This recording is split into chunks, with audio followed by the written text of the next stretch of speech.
नमस्कार बच्चों, स्वागत है आपका यह कोचिंग सेंटर 2 पर। मैं हूं सूरज कुमार, बस्ती उत्तर प्रदेश से।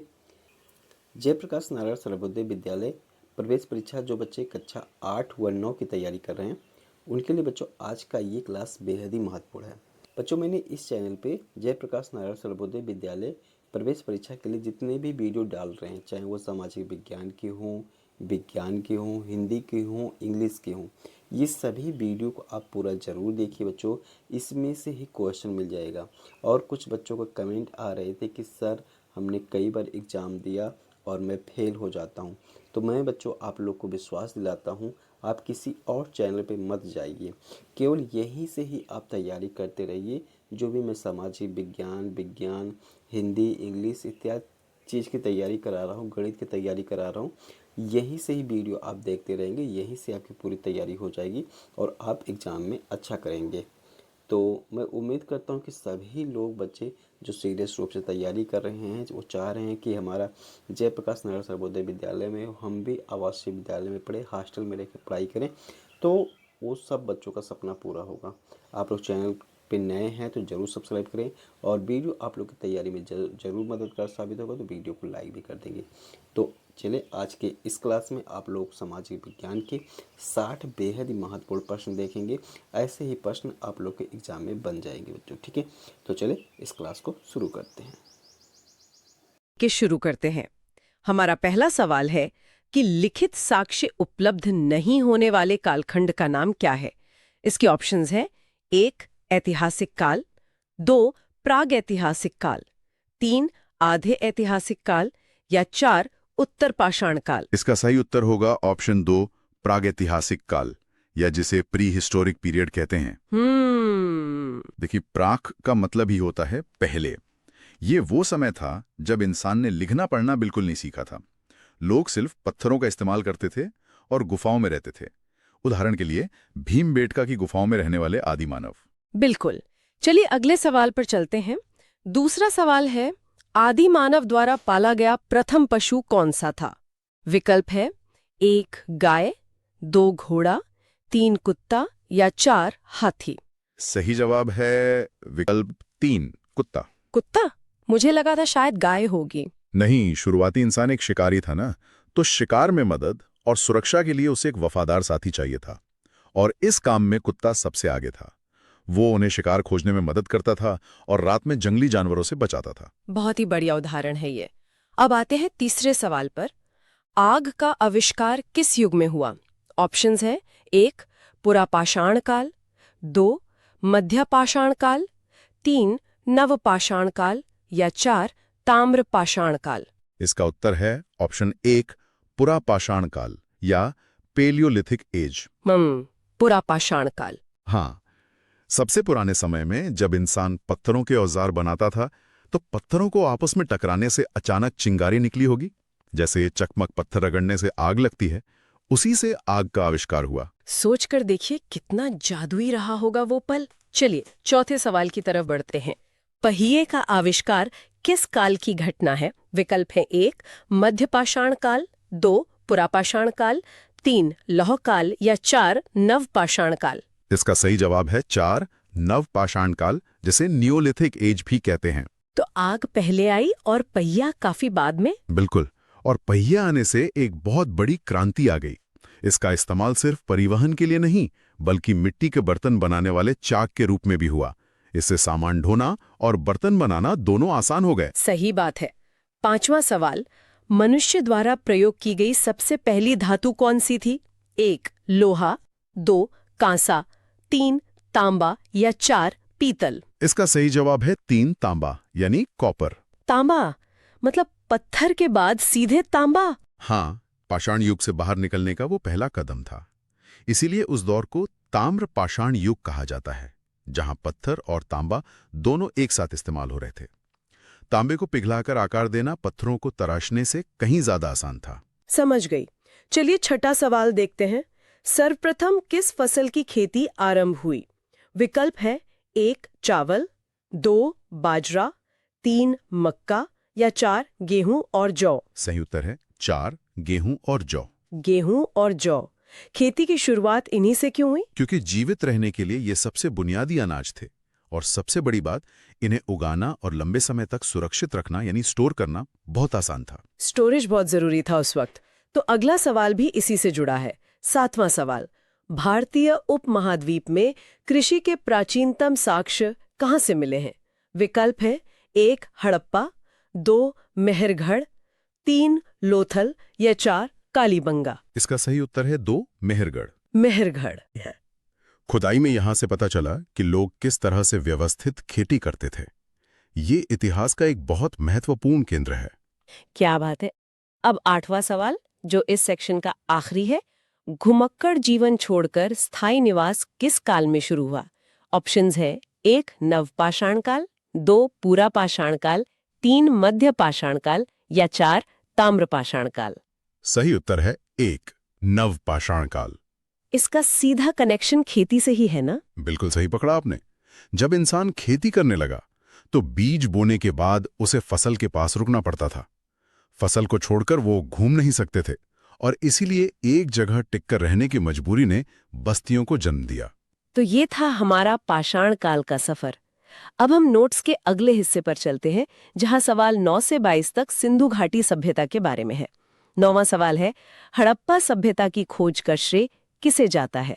विकल्प है 1 राखलदास बनर्जी, 2 दयाराम साहनी, 3 जॉन मार्शल या 4 अलेक्जेंडर कनिंघम। इसका सही उत्तर है 2 दयाराम साहनी। इन्होंने कब खोज की थी? 1921 में इन्होंने ही इस महान सभ्यता को दुनिया के सामने लाया था। उस एक खोज ने भारत के इतिहास को हजारों साल पीछे धकेल दिया। सच में वो एक ऐतिहासिक पल था। 10वां सवाल, सिंधु घाटी सभ्यता किस युग की है? 1 लौह युग, 2 ऐतिहासिक युग, 3 आद्य ऐतिहासिक या कांस्य युग या 4 पाषाण युग। सही जवाब है 3 आद्य ऐतिहासिक युग।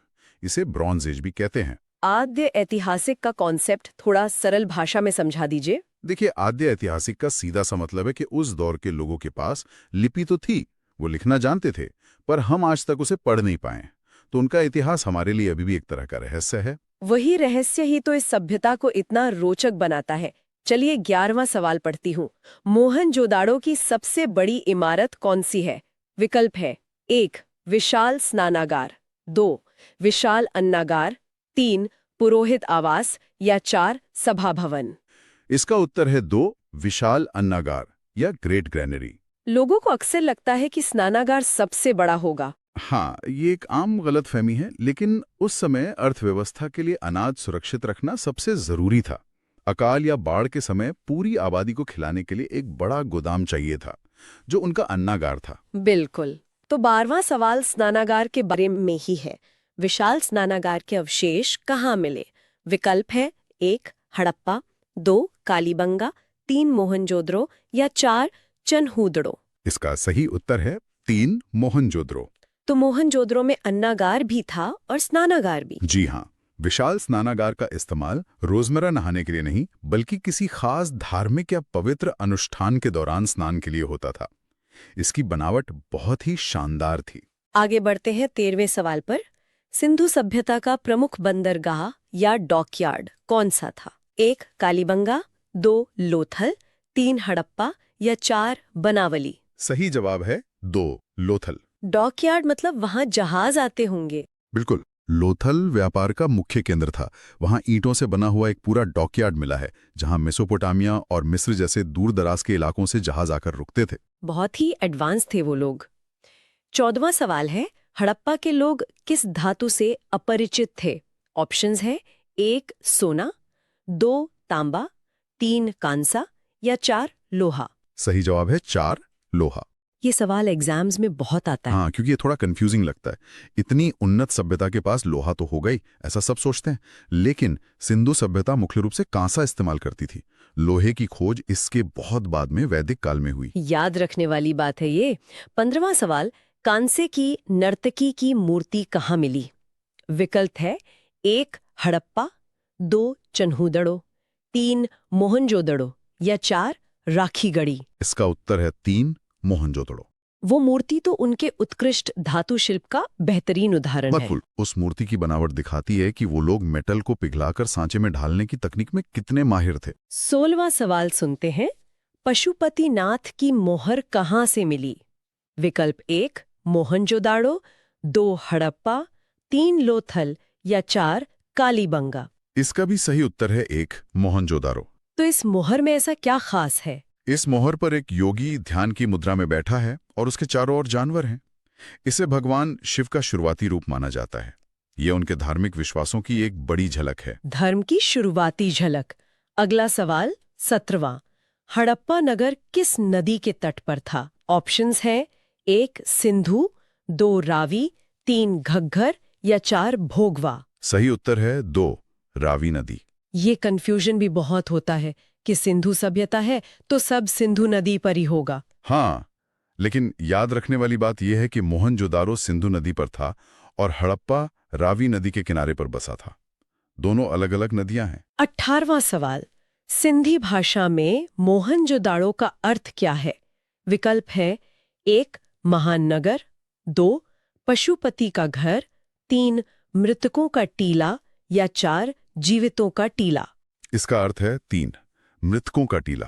ये नाम बड़ा डरावना सा है, ऐसा नाम क्यों रखा गया होगा? क्योंकि जब वहां खुदाई हुई ना, तो एक जगह पर एक साथ बहुत सारे मानव कंकाल मिले थे। उन्हें देखकर ही स्थानीय सिंधी भाषा में उस जगह को मोहनजोदड़ो कहा जाने लगा, जिसका अर्थ है मृतकों का टीला। समझ गई। 19वां सवाल, जुते हुए खेत के प्रमाण कहाँ मिले हैं? विकल्प 1 कालीबंगा, 2 लोथल, 3 हड़प्पा या 4 सुरकोटदा। सही जवाब है 1 कालीबंगा। जुते हुए खेत का मतलब है कि वो बाकायदा हल चलाते थे। बिल्कुल, वो सिर्फ लकड़ी के डंडों से गड्ढा नहीं खोदते थे, बल्कि हल का इस्तेमाल करते थे, जो उनकी उन्नत कृषि तकनीक को दर्शाता है। 20वां सवाल पढ़ती हूँ, मूर्ति पूजा का प्रारंभ किस काल से माना जाता है?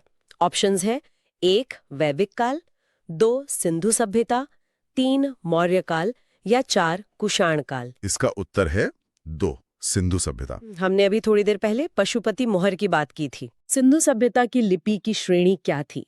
विकल्प है 1 ब्राह्मी, 2 खरोष्ठी, 3 भावचित्रात्मक या 4 देवनागरी। सही जवाब है 3 भावचित्रात्मक, जिसे पिक्टोग्राफिक कहते हैं। मतलब वो हमारी तरह अक्षर नहीं लिखते थे? नहीं, वे अक्षरों की जगह चित्रों और प्रतीकों के माध्यम से अपनी बात लिखते थे। इसीलिए उसे पढ़ना आज भी इतना मुश्किल है। अब आते हैं इस सेक्शन के आखिरी यानी 22वें सवाल पर। घोड़े के अवशेष कहाँ से प्राप्त हुए? 1 लोथल, 2 हड़प्पा, 3 सुरकोटता या 4 रोपड़। सही उत्तर है 3 सुरकोटता। ये सवाल इतना इम्पोर्टेंट क्यों है? घोड़ा ही तो है। क्योंकि सिंधु सभ्यता में घोड़े आम नहीं थे। उनकी हजारों मोहरें मिली हैं जिन पर कई जानवर हैं पर घोड़ा नहीं है। इसीलिए सुरकोटादा से घोड़े की हड्डियों का मिलना एक बहुत ही विशेष खोज है। वाकई में सिंधु सभ्यता का हर एक पहलू इतना रहस्यमयी और खास है। चलिए अब हम अपने तीसरे और आखिरी सेक्शन की तरफ बढ़ते हैं, जो वैदिक काल पर आधारित है। सवाल 23वां, आर्य भारत आकर सबसे पहले कहाँ बसे? विकल्प हैं 1 गंगा घाटी, 2 दक्षिण भारत, 3 सप्त सैंधव प्रदेश या 4 मगध। इसका सही जवाब है 3 सप्त सैंधव प्रदेश। सप्त सैंधव का मतलब हुआ 7 नदियां। बिल्कुल, ये 7 नदियों की भूमि थी जहां आज का पंजाब और उसके आसपास का इलाका है। ये जगह खेती और पशुपालन के लिए बहुत अच्छी थी। 24वां सवाल भी आर्यों से ही जुड़ा है। आर्य शब्द का शाब्दिक अर्थ क्या है? ऑप्शंस हैं 1 वीर योद्धा, 2 श्रेष्ठ या कुलीन, 3 पुरोहित या 4 विद्वान। सही उत्तर है 2 श्रेष्ठ या कुलीन। तो आर्य कोई जाति नहीं थी? नहीं, ये सबसे बड़ा कंफ्यूजन है। आर्य किसी जाति का नहीं बल्कि एक भाषा और संस्कृति को मानने वाले सम्मानित लोगों का सूचक था। वो खुद को श्रेष्ठ मानते थे। 25वां सवाल, वेदों की कुल संख्या कितनी है? विकल्प 1 3, 2 5, 3 4 या 4 6। इसका सही उत्तर तो सब जानते ही होंगे। ऑप्शन 3 4। ऋग्वेद, यजुर्वेद, सामवेद और अथर्ववेद। बिल्कुल सही, यही 4 वेद हैं जो हमारे प्राचीन ज्ञान का आधार हैं। 26वां सवाल इसी पर है। सबसे प्राचीन वेद कौन सा है? 1 सामवेद, 2 ऋग्वेद, 3 यजुर्वेद या 4 अथर्ववेद? सही जवाब है 2 ऋग्वेद। ये दुनिया की सबसे पुरानी किताबों में गिना जाता है ना? जी, ये दुनिया के सबसे पुराने ग्रंथों में से एक है। इसमें देवताओं की स्तुति और उस समय के समाज का बहुत विस्तृत वर्णन है। 27वां सवाल, ऋग्वैदिक काल के आर्य मुख्य रूप से किसकी पूजा करते थे? विकल्प 1 पशुपति की, 2 प्रकृति की, 3 त्रिमूर्ति की या 4 मातृ देवी की? इसका सही उत्तर है 2 प्रकृति की। सिंधु सभ्यता से ये काफी अलग है। वहां पशुपति थे और यहाँ प्रकृति। बिल्कुल, आर्यों का जीवन पूरी तरह प्रकृति पर निर्भर था, तो वो इंद्र यानी बारिश, अग्नि और वायु जैसी प्राकृतिक शक्तियों को ही भगवान मानते थे और उनकी पूजा करते थे। 28वां सवाल, गायत्री मंत्र का वर्णन किस वेद में मिलता है? ऑप्शंस है 1 ऋग्वेद, 2 यजुर्वेद, 3 सामवेद या 4 अथर्ववेद? इसका सही उत्तर है 1 ऋग्वेद। गायत्री मंत्र तो आज भी हम रोज सुनते हैं। हाँ, ये मंत्र सूर्यदेव को समर्पित है और हजारों साल बाद आज भी अत्यधिक महत्वपूर्ण है। इसकी ताकत और पवित्रता वैसी ही बनी हुई है। अगला सवाल 29वां, ऋग्वेद में सबसे पवित्र नदी किसे माना गया है? 1 सिंधु, 2 गंगा, 3 सरस्वती या 4 यमुना? सही जवाब है 3 सरस्वती नदी। लोगों को लगता होगा गंगा सही उत्तर है। हाँ, लेकिन उस समय आर्य पश्चिम की ओर रहते थे, इसीलिए ऋग्वेद में सरस्वती नदी को नदीतमा यानी नदियों में सर्वश्रेष्ठ कहा गया है। उस वक्त गंगा का महत्व उतना वर्णित नहीं है। बहुत खूब। अब हम पहुंच गए हैं अपने आखिरी और 30वें सवाल पर। राजा द्वारा प्रजा से वसूले जाने वाले कर या टैक्स को क्या कहते थे? विकल्प है 1 जजिया, 2 बलि, 3 चौथ या 4 लगान? इसका सही उत्तर है 2 बलि। बलि, ये टैक्स के लिए बड़ा अजीब शब्द है। हाँ, पर उस समय बलि आज के टैक्स जैसा नहीं था। शुरुआत में ये लोगों द्वारा अपनी मर्जी से राजा को दिया जाने वाला एक उपहार था। राजा उनकी रक्षा करता था तो प्रजा उन्हें बलि देती थी, जो बाद में चलकर एक पक्का टैक्स बन गया। वाओ! तो इस तरह से हमने 30 के 30 सवाल बिना कोई स्किप किए बहुत ही आसानी से समझ लिए हैं। पहला प्रश्न पढ़ता हूं। प्रसिद्ध विद्वान मैक्स मुलर ने आर्यों का मूल निवास स्थान किसे बताया है? विकल्प क्या है इसके? इसके 4 विकल्प हैं। 1 उत्तरी ध्रुव, 2 मध्य एशिया जिसे बैक्ट्रिया भी कहते हैं, 3 तिब्बत और 4 सप्तसेंधव। इसका सही उत्तर दूसरा विकल्प है, यानी मध्य एशिया। मैक्स मुलर की थियरी सबसे ज्यादा मानी जाती है। अब कॉन्सेप्ट के नजरिए से देखें तो इतिहास में ये जानना जरूरी है कि सभ्यताएं कैसे विस्थापित हुईं। उस वक्त की इकोनॉमी का आधार चरागाह थे। हाँ, जैसे आज हम देखते हैं कि लोग बेहतर मौकों के लिए या अच्छी नौकरी के लिए शहर बदलते हैं, वैसे ही शायद आर्य अच्छी चारागाहों की तलाश में मध्य एशिया से यहाँ आए होंगे। बिल्कुल सही उदाहरण है। चलिए दूसरे प्रश्न की तरफ बढ़ते हैं। ठीक है। प्रश्न 2 है कि सूर्य देवता सावित्री को समर्पित प्रसिद्ध गायत्री मंत्र किस वेद का हिस्सा है? विकल्प है 1 ऋग्वेद, 2 यजुर्वेद, 3 सामवेद या 4 उपनिषद? इसका सही उत्तर पहला विकल्प है ऋग्वेद।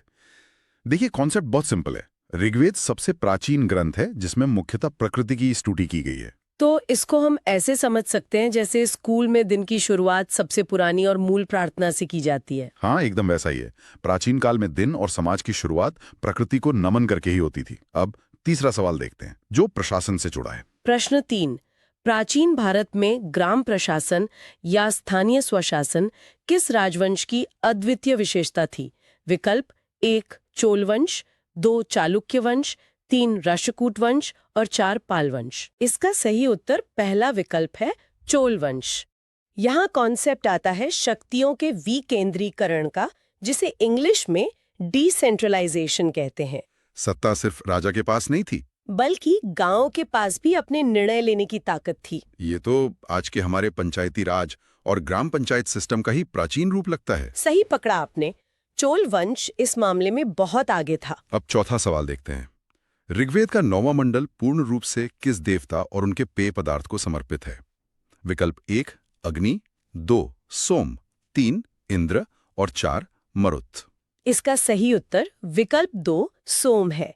वैदिक काल में क्या था ना, लोग प्रकृति और अनुष्ठानों में इस्तेमाल होने वाले पदार्थों को भी देवता का दर्जा देते थे। सोमरस उन्हीं में से एक था जिसे बहुत पवित्र माना जाता था। इसीलिए पूरा का पूरा नौवां मंडल उन्हें समर्पित कर दिया गया। अब आते हैं 5वें प्रश्न पर। यूनेस्को विश्व धरोहर बृहदेश्वर मंदिर जो तंजौर में है, उसका निर्माण किस चोल शासक ने करवाया था? विकल्प 1 राजेंद्र प्रथम, 2 राजाराज प्रथम, 3 विजयालय या 4 प्रांतक। इसका सही जवाब है विकल्प 2 राजाराज प्रथम। कॉन्सेप्ट की बात करें तो द्राविड़ वास्तुकला की भव्यता चोलों के समय अपने चरम पर थी। मंदिर सिर्फ पूजा की जगह नहीं थे, वो राजा की आर्थिक और पॉलिटिकल शक्ति के प्रतीक थे। हाँ, एक इतना विशाल मंदिर बनाना बिना किसी आधुनिक तकनीक के सच में शक्ति का ही प्रदर्शन था। छठा सवाल है उत्तर वैदिक काल, जिसे लेटर वैदिक पीरियड भी कहते हैं, उसमें किस देवता ने इंद्र का स्थान ले लिया और सर्वोच्च माने जाने लगे? विकल्प 1 वरुण, 2 प्रजापति, 3 विष्णु और 4 महेश। इसका उत्तर दूसरा विकल्प प्रजापति है। ये बहुत इंटरेस्टिंग पॉइंट है।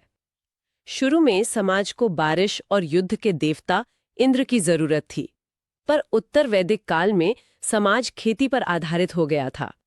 तो उनकी सोच प्रकृति की पूजा से आगे बढ़कर इस पूरी दुनिया को बनाने वाले एक सृष्टिकर्ता यानी क्रिएटर की तरफ चली गई। बिल्कुल, और इसीलिए प्रजापति को सर्वोच्च माना जाने लगा। 7वां प्रश्न भी उत्तर वैदिक काल के बारे में है। पूछा गया है कि उत्तर वैदिक काल के संबंध में कौन सा कथन असत्य है यानी गलत है? कथन 1 गोत्र प्रथा स्थापित हो गई थी, 2 स्त्रियों की सभा और समिति में भागीदारी बढ़ गई, 3 लोहे का प्रयोग कृषि में होने लगा था, 4 वर्ण व्यवस्था जन्माधारित होने लगी थी। यहाँ असत्य कथन दूसरा विकल्प है। इस काल में स्त्रियों की भागीदारी सभा और समिति में बढ़ी नहीं थी, बल्कि घट गई थी। ये एक बड़ा बदलाव था। जैसे जैसे समाज आगे बढ़ा और जटिल हुआ, पितृसत्तात्मक यानी पट्रियार्कल सोच हावी होने लगी और महिलाओं को पीछे किया गया। हाँ, ये सामाजिक पतन का एक शुरुआती दौर था। अब 8वां प्रश्न देखते हैं जो भूगोल से जुड़ा है। दशारज्ञ युद्ध यानी बैटल ऑफ 10 किंग्स जिस नदी के तट पर हुआ, उस परुष्णी नदी का आधुनिक नाम क्या है? विकल्प 1 झेलम, 2 रावी, 3 ब्यास या 4 सतलज। सही उत्तर विकल्प 2 रावी है। छात्रों को ये हमेशा ध्यान रखना चाहिए कि समय के साथ भौगोलिक स्थानों के नाम बदलते हैं। इतिहास को आज के नक्शे से जोड़ना बहुत जरूरी है। ठीक है, अगला सवाल है प्रश्न 9। वह कौन सा वेद है जो गद्य यानी प्रोज और पद्य यानी वर्स दोनों शैलियों में रचित है? विकल्प 1 ऋग्वेदा, 2 यजुर्वेदा, 3 सामवेदा या 4 अथर्ववेदा। इसका जवाब विकल्प 2 यजुर्वेदा है। इसमें यज्ञ और अनुष्ठान के नियम और विधियां लिखी हैं। इसको अगर सरल भाषा में कहें तो जैसे किसी मशीन का एक इंस्ट्रक्शन मैनुअल होता है, जिसमें कविता जैसे मंत्र भी गाने हैं और सीधे निर्देश यानी प्रोज भी पढ़ना है कि कौन सा काम कैसे करना है। बिल्कुल सही उदाहरण है। इंस्ट्रक्शन मैनुअल से बच्चे इसे आसानी से याद रख सकते हैं। अब 10वां प्रश्न देख लेते हैं। शक्तिशाली महाजनपद मगध की प्राचीनतम राजधानी कौन सी थी? विकल्प 1 वैशाली, 2 गिरिवराज जिसे राजगृह भी कहते हैं, 3 चंपा और 4 पटलिपुत्र। यहाँ सही उत्तर विकल्प 2 गिरिवराज या राजगृह है। कॉन्सेप्ट ये है कि प्राचीन काल में किसी शहर का राजधानी बनना उसकी सुरक्षा पर निर्भर करता था। गिरिवराज 5 पहाड़ियों से घिरा था जो उसको एक नेचुरल डिफेंस देता था। लेकिन फिर राजधानी क्यों बदली? ये हम 11वें प्रश्न में देखते हैं। गंगा और सोन नदियों के संगम पर पटलिपुत्र नगर की स्थापना किस शासक ने की थी? विकल्प 1 अजातशत्रु, 2 उदयन, 3 शिशुनाग और 4 कालाशोक। इसका सही उत्तर दूसरा विकल्प उदयन है। देखिए, राजगृह पहाड़ियों में था तो सुरक्षित तो था, पर वहां से व्यापार करना मुश्किल था, जबकि पाटलिपुत्र 2 बड़ी नदियों के संगम पर था। उस वक्त नदियां आज के हाईवेज की तरह होती थीं, व्यापार और आवाजाही दोनों के लिए बेस्ट थीं। एग्जैक्टली। उदयन ने इस स्ट्रेटेजिक लोकेशन को समझा। चलिए 12वां प्रश्न देखते हैं। सिकंदर महान के आक्रमण के समय मगध पर किस नंद वंश के शासक का राज था? विकल्प 1 महापद्मानंद, 2 धनानंद, 3 चंद्रगुप्त और 4 राष्ट्रपाल। सही उत्तर विकल्प 2 धनानंद है। धनानंद के पास एक विशाल सेना थी, लेकिन वो अपनी जनता पर भारी टैक्स लगाता था। जिसके कारण जनता उससे बहुत परेशान थी और उससे नफरत करती थी। और इसी असंतोष का फायदा उठाकर चंद्रगुप्त मौर्य ने नया साम्राज्य स्थापित किया। बिल्कुल। अब 13वां प्रश्न देखते हैं, जो खुद सिकंदर पर है। विश्व विजेता सिकंदर या अलेक्जेंडर मूलतः कहाँ का शासक था? विकल्प 1 रोम, 2 मकदूनिया या मैसेडोनिया, 3 यूनान या 4 ईरान। इसके सही उत्तर दूसरा विकल्प मकदूनिया है। ये हिस्ट्री का एक कमाल का कॉन्सेप्ट है कि एक बहुत ही छोटी सी जगह का राजा अपनी भयंकर महत्वाकांक्षा और आर्मी के दम पर आधी दुनिया जीतने निकल पड़ा था। हाँ, और उसी की महत्वाकांक्षा को भारत आकर एक टक्कर मिली। 14वां प्रश्न है, झेलम नदी के तट पर पोरस और सिकंदर के बीच हाइडस्पेस का युद्ध कब लड़ा गया?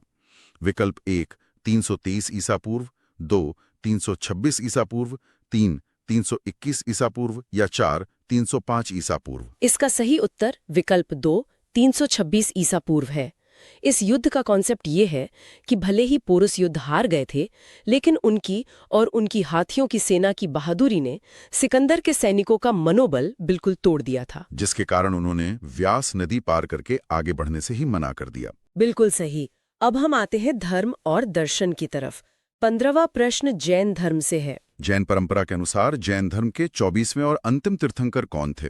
विकल्प 1 पार्श्वनाथ, 2 महावीर स्वामी, 3 ऋषभदेव और 4 अरिष्टनेमी। सही उत्तर विकल्प 2 महावीर स्वामी है। कॉन्सेप्ट बस इतना है कि भले ही उन्होंने जैन धर्म की शुरुआत नहीं की, लेकिन उन्होंने ही इस धर्म को उसका वर्तमान और बहुत ही संगठित स्वरूप दिया। और इस अनुशासन को दिखाता है हमारा 16वां प्रश्न। पार्श्वनाथ द्वारा प्रतिपादित 4 महाव्रतों में महावीर स्वामी ने कौन सा 5वां व्रत जोड़ा?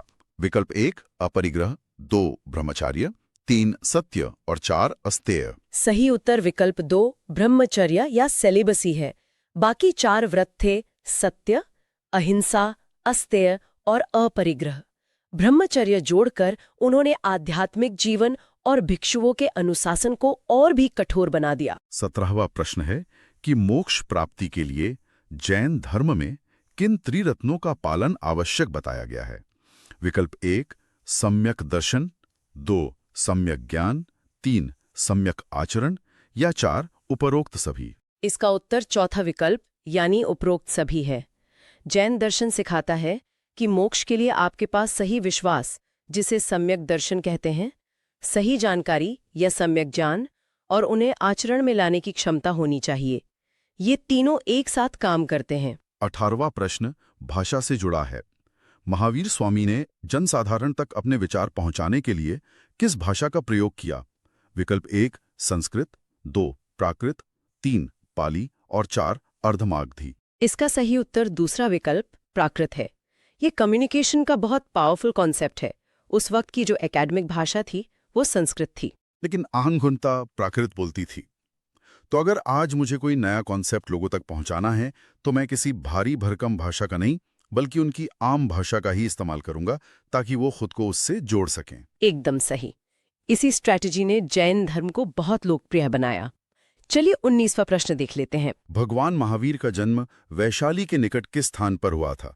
विकल्प 1 लुम्बिनी, 2 कुंडग्राम, 3 पावापुरी और 4 कुशीनगर। इसका सही उत्तर विकल्प 2 कुंडग्राम है। परीक्षा के नजरिए से देखा जाए तो महापुरुषों के जीवन से जुड़े स्थानों का भूगोल सभी छात्रों को बहुत अच्छे से याद होना चाहिए। 20वां प्रश्न अभ्यास पत्र का तीसरा हिस्सा शुरू करता है। चंद्रगुप्त मौर्य के शासनकाल में प्रथम जैन संगीति या फर्स्ट जैन काउंसिल कहाँ आयोजित हुई थी? विकल्प 1 वल्लभी, 2 पाटलिपुत्र, 3 राजगृह और 4 उज्जैन। सही जवाब है दूसरा विकल्प पाटलिपुत्र। यहाँ सीखने वाली बात यह है कि राजाओं का संरक्षण किसी भी धर्म के विस्तार में कितनी बड़ी भूमिका निभाता था। पाटलिपुत्र उस वक्त सत्ता का केंद्र था, तो वहां संगीति आयोजित होना एक बड़ी बात थी। 21वां प्रश्न है शादवाद, जिसका अर्थ है शायद नहीं है, ये किस धर्म का एक प्रमुख दार्शनिक सिद्धांत है? विकल्प 1 बौद्ध धर्म, 2 जैन धर्म, 3 आजीवक संप्रदाय और 4 संख्या दर्शन। इसका सही उत्तर विकल्प 2 जैन धर्म है। ये अनेकांतवाद से जुड़ा एक बहुत ही गहरा कॉन्सेप्ट है। दुनिया में हर चीज के कई पहलू होते हैं। जैसे वो 6 अंधे लोगों और हाथी की मशहूर कहानी है। जी। कोई हाथी की पूंछ पकड़कर उसे रस्सी बताता है, तो कोई पैर पकड़कर खंबा। सब अपने अपने नजरिए से सही होते हैं, पर पूरा सच कोई नहीं जानता। बिल्कुल। और ये फिलॉसफी आज के समय में भी दूसरों के विचारों का सम्मान करना सिखाती है। 22वां प्रश्न पढ़िए। ज्ञान प्राप्ति के बाद गौतम बुद्ध ने अपना प्रथम उपदेश कहाँ दिया था? विकल्प 1 बोधगया, 2 सारनाथ जिसे ऋषिपत्तन भी कहते थे, 3 लुम्बिनी और 4 श्रावस्ती। इसका उत्तर दूसरा विकल्प सारनाथ है। बोधगया में उन्हें ज्ञान मिला था, पर उस ज्ञान को दुनिया के साथ बांटने का जो आगाज हुआ वो सारनाथ से हुआ। 23वां प्रश्न भी महावीर स्वामी वाले प्रश्न से मिलता जुलता है। आरंभिक बौद्ध धर्म ग्रंथों, जिन्हें त्रिपिटक कहा जाता है, उनकी रचना किस भाषा में की गई थी? विकल्प 1 संस्कृत, 2 पाली, 3 प्राकृत और 4 खरोष्ठी। इसका सही उत्तर विकल्प 2 पाली है। कॉन्सेप्ट वही है, आम लोगों से जुड़ना। जैसे जैन धर्म ने प्राकृत को अपनाया, वैसे ही बौद्ध धर्म ने उस दौर की आम जनता की भाषा पाली को अपनाया, जिसने इसे लोगों के दिलों तक पहुंचाया। 24वां प्रश्न देखते हैं। बौद्ध धर्म के त्रिरत्न में निम्नलिखित में से क्या शामिल है? विकल्प 1 बुद्ध, 2 धम्म, 3 संघ या 4 ये सभी। सही उत्तर चौथा विकल्प है, ये सभी। बुद्धा यानी जो मार्ग दिखाने वाले मार्गदर्शक हैं, धम्मा यानी उनकी शिक्षाएं, और संघा यानी उन भिक्षुओं का समूह। ये तीनों मिलकर ही बौद्ध धर्म के आधार स्तंभ बनते हैं। 25वां प्रश्न बौद्ध धर्म की शाखाओं पर है। किस कुषाण शासक के काल में बौद्ध धर्म हीनयान और महायान 2 शाखाओं में बंट गया? विकल्प 1 अशोक, 2 कनिष्का, 3 मिनंदर और 4 हर्षवर्धन। इसका सही उत्तर विकल्प 2 कनिष्का है। समय के साथ हर धर्म की विचारधारा में बदलाव आता है। महायान शाखा में मूर्ति पूजा शुरू हो गई थी, जबकि हीनयान मूल शिक्षाओं पर टिका रहा। ये विभाजन कनिष्क के समय चौथी बौद्ध संगीति में हुआ। 26वां प्रश्न है कि बौद्ध परंपरा में महात्मा बुद्ध द्वारा दिए गए प्रथम उपदेश की घटना को क्या कहा जाता है? विकल्प 1 महाभिनिष्क्रमण, 2 धर्मचक्र प्रवर्तन, 3 महापरिनिर्वाण और 4 संबोधि। सही उत्तर विकल्प 2 धर्मचक्र प्रवर्तन है। इसका अर्थ है धर्म के पहिए को घुमाना। समर्थ में वो सिर्फ उपदेश नहीं दे रहे थे, बल्कि एक नए युग की शुरुआत कर रहे थे। 27वां प्रश्न पाटलिपुत्र में आयोजित तृतीय बौद्ध संगीति का संरक्षण किस मौर्य सम्राट ने किया था? विकल्प 1 चंद्रगुप्त मौर्य, 2 अशोक, 3 बिंदुसार और 4 कनिष्क। सही जवाब है विकल्प 2 अशोक। हम सब जानते हैं कि कलिंग युद्ध के बाद अशोक ने बौद्ध धर्म अपना लिया था, और इसके बाद उन्होंने इस धर्म को दुनिया भर में फैलाने के लिए काउंसिल आयोजित की। अब हम आखिरी 3 सवालों पर हैं, जो मिलन वाले या जोड़े वाले सवाल हैं। 28वां प्रश्न है निम्नलिखित महाजनपदों और उनकी राजधानियों में से कौन सा युग्म गलत है? विकल्प 1 कुरु की राजधानी इंद्रप्रस्थ, विकल्प 2 मगध की राजधानी गिरिवराज, विकल्प 3 मल्ला की राजधानी कुशावती और विकल्प 4 छेदी की राजधानी पोताली। इसमें चौथा विकल्प गलत है। चेदी और पोतली का जोड़ा सही नहीं है। कॉन्सेप्ट ये है कि चेदी महाजनपद की राजधानी शुक्तिमती थी, जबकि जो पोतली या पोतन है वो अश्मक महाजनपद की राजधानी थी। 29वां प्रश्न ऋग्वैदिक काल की प्रसिद्ध नदी वितस्ता को वर्तमान में किस नाम से जाना जाता है? विकल्प 1 रावी, 2 झेलम, 3 चिनाब और 4 ब्यास। इसका सही उत्तर विकल्प 2 झेलम है। इसको हमने 14वें प्रश्न से जोड़कर देखना है, जहां सिकंदर और पोरस का युद्ध हुआ था, जिसे हाइडास्पीस कहा गया था। यूनानी जिसे हाइडास्पीस कहते थे और वेदों में जिसे वितस्ता कहा गया है, वो असल में आज की झेलम नदी ही है। और इस गहन अध्ययन का आखिरी यानी 30वां प्रश्न निम्नलिखित बौद्ध संगीतियों में से कौन सा शासक सुमिलित नहीं है, यानी किसका जोड़ा गलत है? विकल्प 1 प्रथम संगीति अजातशत्रु, विकल्प 2 द्वितीय संगीति कालाशोक, विकल्प 3 तृतीय संगीति अशोक और विकल्प 4 चतुर्थ संगीति हर्षवर्धन। यहाँ चौथा विकल्प गलत है। चौथी संगीति और हर्षवर्धन का जोड़ा सही नहीं है, क्योंकि अभी हमने 25वें सवाल में पढ़ा कि चौथी बौद्ध संगीति हर्षवर्धन के समय नहीं, बल्कि कुषाण शासक कनिष्क के समय कश्मीर में आयोजित हुई थी। बेहतरीन। और इसी के साथ हमने 30 प्रश्नों की इस मैराथन को बेहद खूबसूरती से पूरा कर लिया है। हमने देखा कि कैसे जब हम विकल्पों को गहराई से समझते हैं तो इतिहास रटने की चीज नहीं बल्कि कहानियों की तरह दिमाग में बैठ जाता है। बिल्कुल। और इस चर्चा को खत्म करने से पहले मैं सीखने वालों को एक विचार के साथ छोड़ना चाहती हूँ। आज हमने देखा कि वितस्ता और परुष्णी जैसी नदियां कैसे बड़े-बड़े युद्धों की मूक गवाह बनी और पाली या प्रकृत जैसी भाषाओं ने सदियों से चली आ रही मान्यताओं को चुनौती देकर एक नया धर्म घर-घर पहुंचाया। हाँ, ये सच में सोचने वाली बात है। इतिहास असल में सिर्फ तारीखों का कोई सूखा रिकॉर्ड नहीं है। ये भूगोल और संवाद यानी कम्युनिकेशन की ऐसी ताकत है जो मानव सभ्यता की दिशा तय करती है। क्या बात है। उम्मीद है कि आज की इस चर्चा ने आप सभी छात्रों के कॉन्सेप्ट्स को क्रिस्टल क्लियर कर दिया होगा। ऐसी ही भूख अपने अंदर बनाए रखें, पढ़ते रहें और आगे बढ़ते रहें।